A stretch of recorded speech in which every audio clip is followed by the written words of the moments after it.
16 భారీ సభలు, 6 ప్రత్యేక సమావేశాలు, 9 భారీ రోడ్ షోలు, 22 రోజులు, 2100 కిలోమీటర్ల సుదీర్ఘ యాత్ర. ఇది సీఎం వైఎస్ జగన్ సుదీర్ఘ బస్సు యాత్ర. ఏపీ ఎన్నికలకు క్యాడర్ను సిద్ధం చేసేందుకు బస్సు యాత్ర చేసిన సీఎం జగన్ మరో రికార్డు సృష్టించారు. గతంలో ఏ ముఖ్యమంత్రి ఇంత సుదీర్ఘ యాత్ర చేసిన దాఖలా లేదు.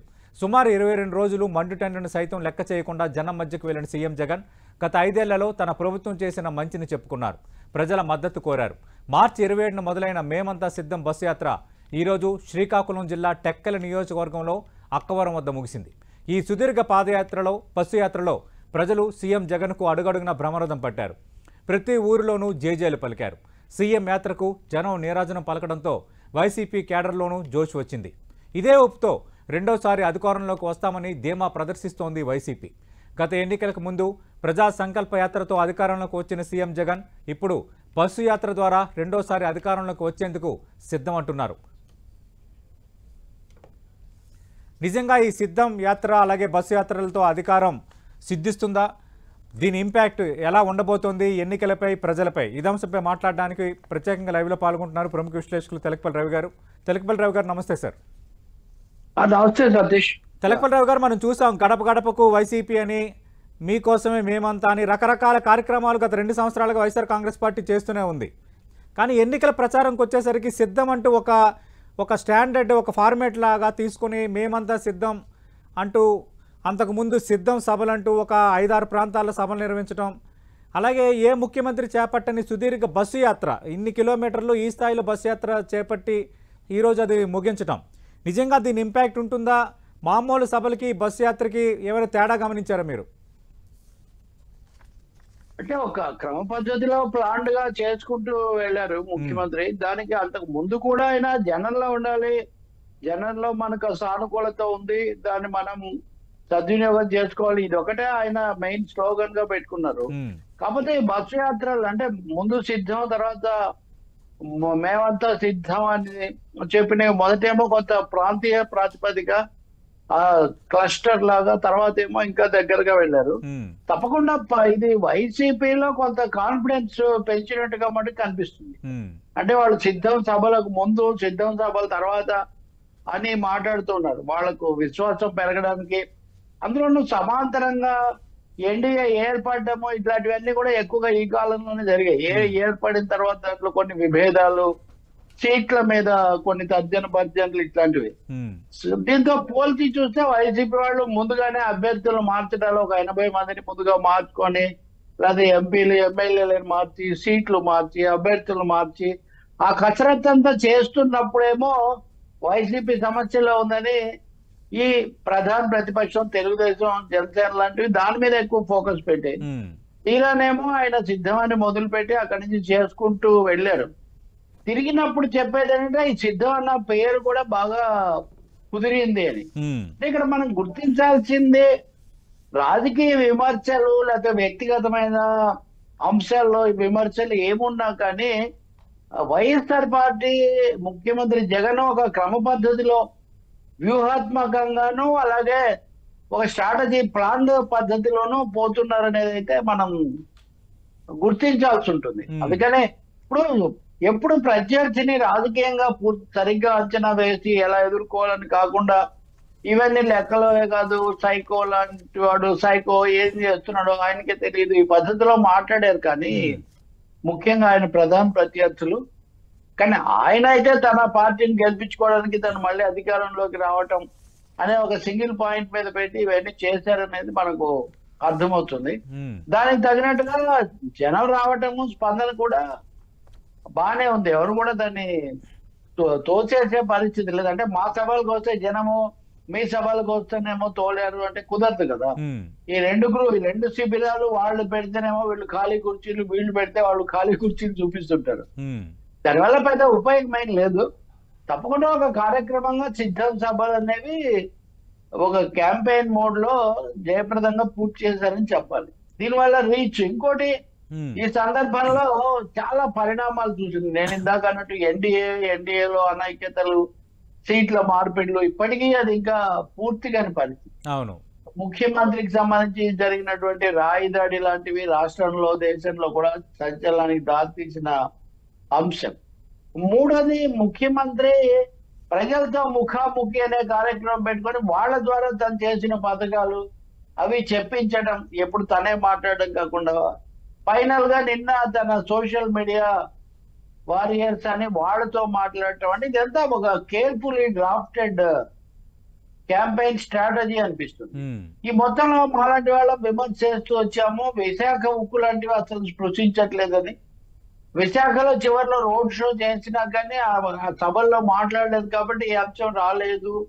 అందుకని దాన్ని భర్తీ చేయడానికి ఆ యూనియన్లతో మాట్లాడి తన వైఖరి చెప్పడం. సరే, ఆయన చెప్పిన వైఖరి వాళ్ళు ఆమోదించలేదు, కానీ వాళ్ళను కూడా నేను మాట్లాడాను. వాళ్ళతో కూడా ఆ సమయంలో కీలకమైన రాజకీయ వ్యాఖ్య కూడా చేశారండి, మీరు గమనించే ఉంటారు. అవును సార్.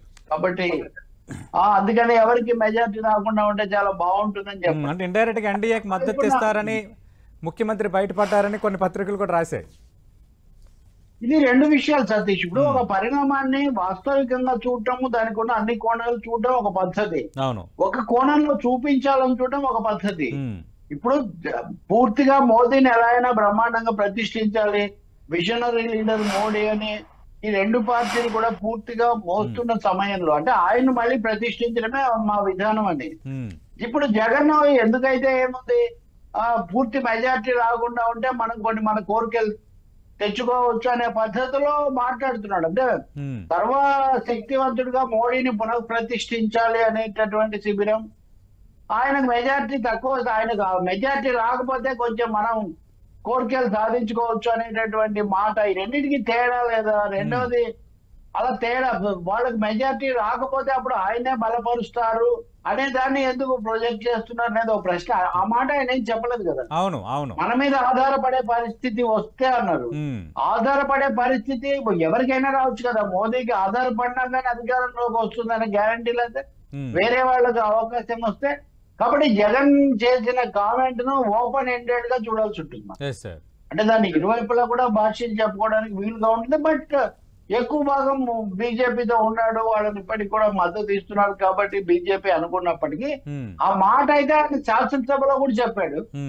అసెంబ్లీలో ఏదో తీర్మానం అది వచ్చినప్పుడు కూడా ఈ మాట చెప్పాడు, ఎవరికి మెజార్టీ రావద్దని మనం ప్రార్థిద్దామని. నిన్న కూడా కార్మిక సంఘాలతో మాట్లాడాను నేను, ఆయన కలిసిన యూనియన్ లీడర్స్ తో. వాళ్ళతో కూడా ఆయన అదే అన్నాడు, మీరు కూడా ప్రార్థించండి ఎవరికి మెజార్టీ రాకూడదని అని అన్నారని.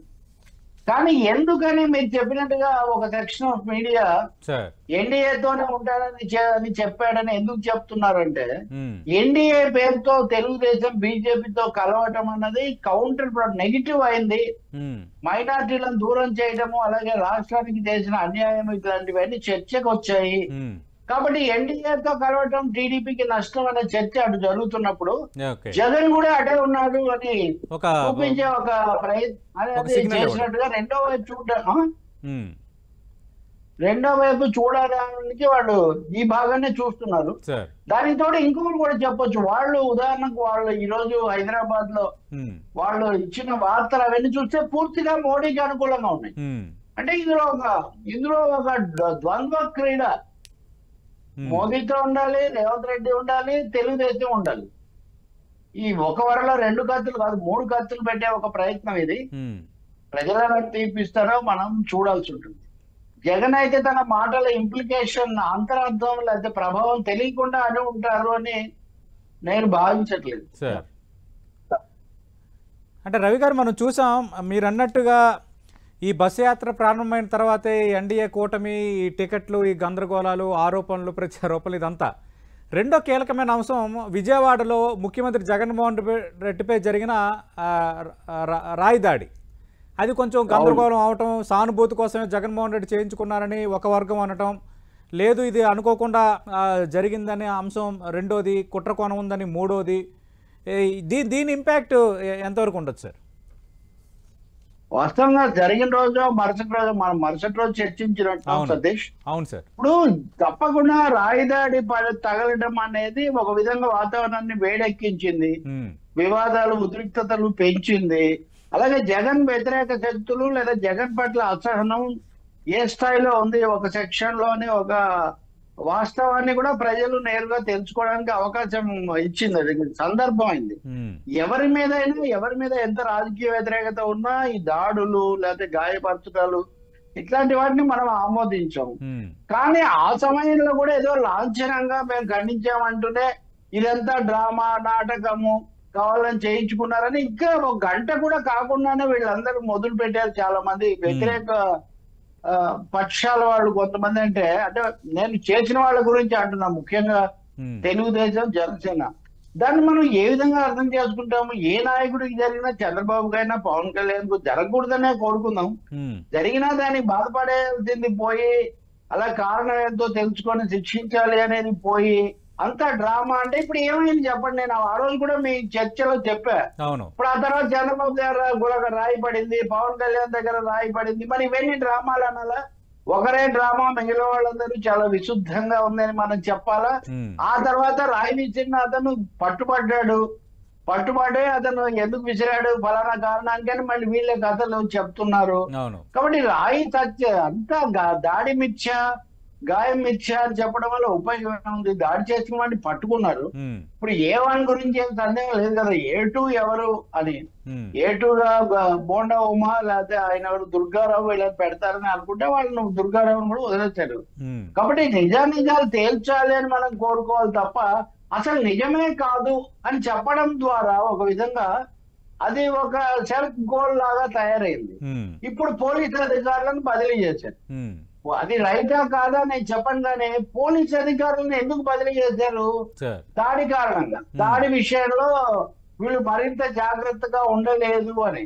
మరి అంత నాటకమైతే ఇదంతా ఎందుకు జరిగినట్లు మళ్ళీ దీన్ని మళ్ళీ సిబిఐకి ఇవ్వాలన్నారు. కాబట్టి ఆ ఘటన వల్ల ఎక్కువ మంది, అంటే డ్రామా అని ఇంత పెద్ద ప్రచారం జరిగినా బహుశా నేను అనుకుంటానే ఎక్కువ మంది ప్రజలు సానుభూతిగా ఇలాంటివి జరగకూడదు అనే అభిప్రాయమే ఎక్కువగా వచ్చింది. ఈ పట్టుబడిన వాళ్ళ వివరాలు ఈ పద్ధతి వచ్చేసరికి బహుశా ఇంకా ఈ డ్రామా కాదు, ఇది నిజంగానే జరిగింది అనే అభిప్రాయం కూడా ఏర్పడి ఉంటుంది. ఇంకా మూడోది, ఈ సభల్లో వీటన్నిటిలో కూడా దాని వల్ల 1-2 రోజుల పాటు వేరే అంశం లేకుండా మొత్తం హైజాక్ అయిపోయింది. ప్రతిపక్షాలు అంటే ముఖ్యంగా ఈ ఎన్డీఏ కూటమి మాట తీరు వీటన్నిటిలో కూడా ఈ దాడి తర్వాత వాళ్ళ నెరేటివ్, వాళ్ళ రిటారిక్ లో కొద్దిగా మార్పు వచ్చినటువంటి పరిస్థితి కూడా మనకు కనిపిస్తుంది. దాడులు జరగకూడదు అనే కోరుకోవాలి. మనం పద్ధతి ప్రకారం విచారించి వాళ్ళకు వేయాల్సిన కారకులకు శిక్ష వేయాలంటే. ఇది లాభ నష్టాలు అనే భాషలో మనం ఎప్పుడు చూడనవసరం లేదు. కానీ ప్రజలు అయితే ఎవరైతే అభిమానిస్తారో వాళ్ళలో అభిమానం మరింత పెరిగి ఉంటుంది. సో వ్యతిరేకించే వాళ్ళు కొంతమంది న్యూట్రల్ అయి ఉంటారు. కాబట్టి అంతవరకు జరుగుతుంది. ఈ యువతల శిబిరానికి పూర్తి ప్రత్యర్థులు కూడా దీనివల్ల ఆయనకు మేలు జరుగుతుందేమో అనే ఒక సందేహం కూడా వాళ్ళలో కొంత బయలుదేరింది. ఇన్ని పరిణామాలు జరిగాయి దానివల్ల. బస్ యాత్రకు భారీగా జనం పోటెత్తారు. మరి భారీగా జనం వచ్చినంత మాత్రాన అవి ఓట్లుగా మారుతాయా? నిజంగా అది వైఎస్ఆర్ కాంగ్రెస్ పార్టీకి అడ్వాంటేజ్ పాయింట్గా చూడొచ్చా? ముఖ్యమంత్రి వైఎస్ జగన్మోహన్ రెడ్డి బస్సు యాత్ర ఈరోజు శ్రీకాకుళం జిల్లా టెక్కలతో ముగిసింది. దీనిపై విశ్లేషణ కొనసాగుతుంది. తెలకపల్లి రవి గారు, అంతకు ముందు జగన్ ప్రసంగాలకి ఈ బస్సు యాత్రలో జగన్ ప్రసంగాలకి ఏమైనా తేడా ఉందా? దీనిపై మీ కామెంట్ ఏంటి సార్? అంటే ఈ ప్రసంగాలు ఫోర్స్ఫుల్ గా చేశారు. చాలా ఇంకా స్క్రిప్ట్ దేవుడు ఏం రాయిస్తాడు అన్నారు, కానీ ఈ స్క్రిప్టులు మటుకు పకడ్బందీగానే తయారు చేసుకున్నారు. ఒకటి, తన పథకాలు ఇవన్నీ చేయడము, ఇతరుల పథకాలు చెయ్యరు అని చెప్పటము. అసలు వాళ్ళు గెలిస్తే అంటే మేము రాకపోతే రాష్ట్రం నాశనం అయిపోతుందని వాళ్ళు చెప్తుంటే, నేను మళ్ళీ రాకపోతే పథకాలు అయిపోయి మీ జీవితాలు నాశనం అవుతాయనే ఒక మెసేజ్ ఇవ్వడానికి ఆయన ఎక్కువగా ప్రయత్నం చేసినట్టు కనిపిస్తుంది. మూడోది, సినిమా డైలాగుల దగ్గర నుంచి పురాణ ఘట్టాల దగ్గర నుంచి పంచులు మసాలాలు అన్నింటినీ కూడా దట్టించి ప్రసంగాలు తయారు చేయడం. అది నేను అభిమన్యుని కాదు అర్జునుడిని అని చెప్పడం దగ్గర నుంచి మొదలైంది కథ. అక్కడి నుంచి చివరకు వచ్చేసరికి మొత్తం మహాభారతంతో ఒక రౌండ్ తిరిగినట్టుగా అయిపోయింది. సినిమాలో డైలాగులు వచ్చాయి, అలాగే సెంటిమెంట్లు వచ్చాయి. షర్మిల కాంగ్రెస్ అధ్యక్షురాలుగా ఉండి ఆ కేసులు రావటం, వాటికి అంటే మొదటిసారిగా సంపూర్ణంగా ఆ హత్య కేసు మీద మాట్లాడటంతో కూడా అంటే దేన్ని వదిలిపెట్టలేదు. తన మీద వచ్చే ఆరోపణలన్నిటికీ సమాధానం, మరీ వ్యక్తిగతమైనవి తన కుటుంబం మీద వచ్చే కొన్నింటిని చివరి వరకు కూడా ఆయన స్పృశించలేదు, విస్మరించాడు. కాబట్టి ఏవి మాట్లాడాలి ఏవి మాట్లాడకూడదు అన్నది ఒక లైన్ పెట్టుకున్నట్టుగా ఉన్నారు. అయితే ఒకటి నేను చెప్పాను, నేను భావించేది ఇక ముందైనా సర్దుకోవాల్సిందంటే చేసినవి చెప్పడము, పథకాలు ఓకే, వాటినేమి ఎవరు కాదనాల్సిన అవసరం లేదు, అన్న ప్రజలు ఒప్పుకోరు. కానీ చెయ్యాల్సినవి, మిగిలిపోయినవి, కొన్ని విమర్శలకు దారి తీసినవి, అసంపూర్ణంగా ఉన్నవి, ఒక పాలకుడు 5 ఏళ్ల పాటు ఒక పెద్ద మెజార్టీతో పాలించిన తర్వాత ఇదిగో నా థాట్ ఇలా ఉంది, నా స్టెప్స్ ఇలా ఉంటాయి, ఈ మేరకు నేను ఇంతవరకు విమర్శలు ఒప్పుకుంటున్నాను, లేకపోతే ఈ ఆత్మ విమర్శ చేసుకోవాల్సినవి చేసుకుంటాము, ఈ పద్ధతిలో అంటే I go for better, we improve, we review and what you say revive these things అనే ఒక పద్ధతిలో చెప్పి ఉంటే అక్కడక్కడ అయినా ఇంకా బాగుండేది. నాకేమనిపిస్తుంది అంటే అసలు ఇంకా ఏమాత్రం అట్లాంటి మాటల వైపు పోయినా గానీ వెంటనే దాన్ని అవకాశంగా తీసుకొని తన మీద దాడి చేస్తారు అనే అభిప్రాయంతో అలాంటి క్రిటికల్ అండ్ ఫ్యూచర్ థింగ్స్ ఆయన పూర్తిగా మానేశారని అనుకోవాలి. మరి బ్రోచర్లు విడుదల చేశారు ఇదే సమయంలో వైసీపీ వాళ్ళు. అవును సార్, మా హయాంలో ఇన్ని పెట్టుబడులు వచ్చాయి, అభివృద్ధి జరిగింది, ఇట్లాంటివి చాలానే చేశారు. మరి ఇందులో కొన్నింటిని కూడా అక్కడ కలిపి ఉండొచ్చు. కనీసం ఇప్పుడు ప్రణాళిక ఇస్తామంటున్నారు కాబట్టి ఆ ప్రణాళికలో అయినా భవిష్యత్తుకు సంబంధించి కొంత గతాన్ని కంటే భిన్నంగా కొన్ని విషయాల్లో ఎలా సంస్కరించుకుంటారు, ఇప్పుడు చేసిన వాటిలో కూడా దొర్లినటువంటి లోపాలు ఏమైనా ఉంటే వాటిని ఎలా చక్కదిద్దుకుంటారు, ఈ అంశం చెప్పాల్సి ఉంటుంది. ఎందుకంటే ఏది 100కి 100 ఎప్పుడు సంపూర్ణం కాదు కదా, మెరుగుదలకు విమర్శకు అవకాశం ఉంటుంది. ఆ విధమైన ఒక వైఖరి తీసుకోవాల్సిన అవసరం మటుకు ఇందులో ఉంది. ఇంకొకటి ఏమో విస్తారమైన ప్రజలు బలపరుస్తున్నారు, వైనాట్ 175 అని ఒకవైపు మాట్లాడుకుంటూ, రెండో వైపున ఎంతసేపు ప్రత్యర్థులని దృష్టిలో పెట్టుకొని ఇంకా చంద్రబాబు నాయుడు, జగన్మోహన్ రెడ్డి వీళ్ళిద్దరి మధ్యలో ఆంధ్రప్రదేశ్ అనే ఒక విశాలమైన రాష్ట్రం, ఈ రాష్ట్రంలో భిన్నమైన ప్రజలు, రకరకాల శక్తులు, ప్రాంతాలు ఉన్నాయి కదా సతీష్. కాబట్టి కొంచెం ఆ ప్రాతినిధ్య స్వభావం విస్తృతంగా కొంచెం స్పృశించే ఒక పని ఇక ముందైనా చేయాలి. ఎన్నికలకు ఇంకా కొంత సమయం ఉంది కాబట్టి వాళ్ళ ప్రణాళికలో కానీ అది చెప్పాల్సిన అవసరం ఉంది. ఇంకొకటి ఏమో కేంద్ర రాజకీయాలు కూడా లేదనుకుంటున్నా ఆయన స్పృశించారు, అదే ఎవరికి మెజార్టీ రాకూడదు అన్న పద్ధతుల్లో కూడా ఆయన మాట్లాడుతున్నారు. మేమైతే లౌకికంగా ఉంటాము, మతాలకు అవకాశం ఇవ్వము అని. నిజంగా ఎన్డీఏగా ఏర్పడిన నాయకులు బీజేపీతో కలిసినా కానీ మేము మైనార్టీలకు వ్యతిరేకం కాదని పదే పదే చెప్పుకోవాల్సి వస్తుంది. ఇప్పుడు జగన్ కూడా వాళ్ళకి మద్దతే అన్నప్పటికీ ఆయనకైతే అవసరం ఈ సభలో రాలేదు. అది కూడా మనం గమనిస్తాం. సో ఇవన్నీ రాష్ట్రంలో రాజకీయ పరిస్థితిని చూపిస్తాయి. భవిష్యత్తులో మరి ఆయన ఏం సవరించుకుంటారు, కొన్ని తీవ్రంగా వచ్చిన విమర్శలకు అవకాశం లేకుండా చేస్తారా, ఇప్పుడు మనుషులు మార్చారు చాలా ధైర్యంగా, సాహసంగా. అదే విధమైన పని విధానాలు తదుపరి కార్యాచరణ విషయంలో కూడా ఆయన సంకేతాలు ప్రజలకు ఇవ్వాల్సిన అవసరం మటుకు తప్పకుండా ఉంటుంది. సార్, మనం అనాలిసిస్ ముగించే ముందు అంటే భారీగా జనం వచ్చారు, అంతకుముందు సిద్ధం సభల కంటే ముఖ్యమంత్రిని కలవడానికి, ముఖ్యమంత్రి మాటలు వినటానికి ఒక వేవ్ కనిపించింది, అది మాకు ఒక విన్నింగ్ పాయింట్ అని వైసీపీ నేతలు అంటున్నారు. మీకేమనిపించింది? ఎప్పుడైనా ఒక కార్యక్రమం, ఒక సభ జయప్రదం కావడం, ఎక్కువ మంది పాల్గొనడం ఆ పార్టీలకు సంతోషం కలిగించే విషయం కదా. నిస్సందేహంగా జగన్ ఒక పాపులర్ చీఫ్ మినిస్టర్ అనడంలో ఆశ్చర్యం ఉంటుంది. 150 స్థానాలు తెచ్చుకున్న ఒక ముఖ్యమంత్రిని ఒక ఫేక్ ముఖ్యమంత్రి లేదా ఒక సైకో ముఖ్యమంత్రి అని మాత్రమే అంటాం. తప్పులు ఉన్నాయి, మాకు బలనాది నచ్చలేదు, మా మీద సరిగ్గా లేదని చెప్పడం వేరు.